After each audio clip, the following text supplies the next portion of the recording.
دوسروں کی مدد کرنے کے لیے ضروری نہیں کہ آپ بہت زیادہ طاقتور اور امیر ہوں، صرف رحم دل کا ہونا ہی کافی ہے۔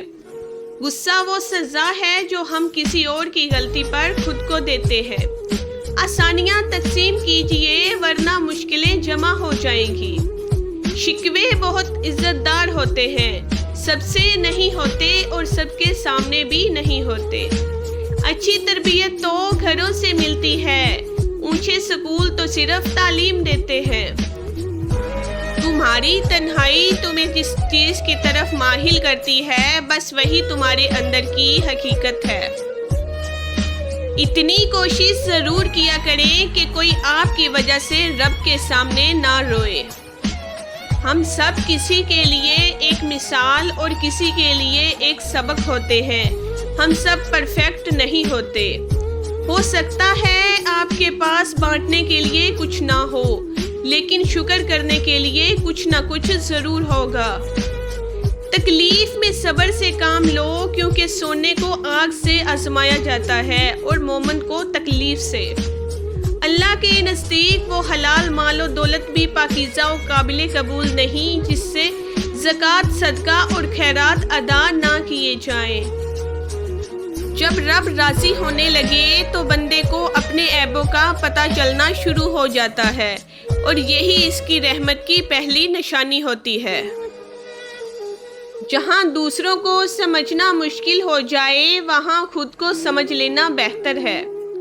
مشکل دستک دے تو خوف زدہ نہ ہوں، آگے بڑھ کر دروازہ کھول دیں، کیونکہ کامیابی ہمیشہ مشکل کے بھیس بدل کر آتی ہے۔ ماں سے کبھی حساب مت کرنا ورنہ تم پر رزق کے سارے دروازے بند کر دیے جائیں گے۔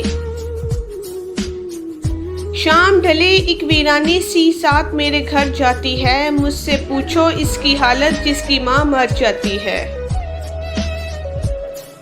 ماں ایسا لفظ ہے جو دونوں ہونٹوں کو ملائے بغیر ادا نہیں کیا جا سکتا۔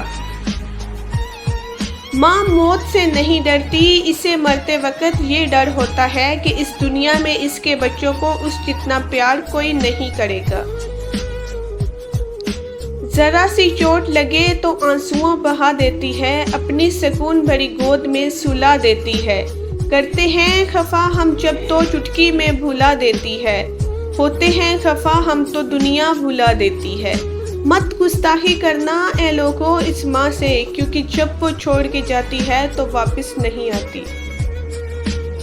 حضرت موسیٰ علیہ السلام اپنی ماں کی وفات کے بعد اللہ تعالیٰ سے ہم کلام ہونے جا رہے تھے کہ راستے میں ٹھوکر لگنے سے گرنے لگے تھے کہ غیب سے آواز آئی کہ اے موسیٰ سنبھل کر چل، اب تیرے پیچھے دعا کرنے والی ماں نہیں ہے۔ ماں سے محبت کرو، کیونکہ ماں کی پریشانی دیکھ کر اللہ نے صفا مروہ کو حج کا رکن بنا دیا۔ ماں کی محبت وہ گہرا سمندر ہے جس کی گہرائی کو آج تک کوئی ناپ نہ سکا اور نہ ہی ناپ سکے گا۔ خوبصورتی کی انتہا دیکھی جب مسکراتے ہوئے میں نے اپنی ماں دیکھی۔ اگر تمہاری ماں تمہارے غصے کی وجہ سے تم سے بات کرتے ہوئے ڈرتی ہے تو تم افسوس کرو، کیونکہ تم نے اپنے ہاتھوں سے مغفرت کا دروازہ بند کر دیا ہے۔ ماں کی عظمت اور برائی کا ثبوت اس سے بڑھ کر اور کیا ہوگا کہ اللہ رب العزت نے جب انسان سے محبت کا دعویٰ کیا تو اس کے لیے ماں کو مثال بنایا ہے۔ میری ماں میرے لیے دعا کرتی ہے، اس لیے تو راستے کی ہر ٹھوکر حیا کرتی ہے۔ مجھے محبت ہے اپنے ہاتھوں کی تمام انگلیوں سے، نہ جانے کون سی انگلی پکڑ کر ماں نے چلنا سکھایا ہوگا۔ ہر مشکل آسان ہوتی ہے جب تک زندہ ماں ہوتی ہے۔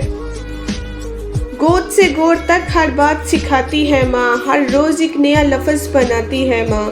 زندگی کے سفر میں گردشوں کی دھوپ میں جب کوئی سایہ نہ ملتا تو یاد آتی ہے ماں۔ وہ معاشرہ جلد ہی تباہی سے دوچار ہو جاتا ہے جہاں لوگ صرف اپنی ذات کا نفع سوچتے ہوں۔ کبھی کبھی برا وقت آپ کو اچھے لوگوں سے ملوانے کے لیے آتا ہے۔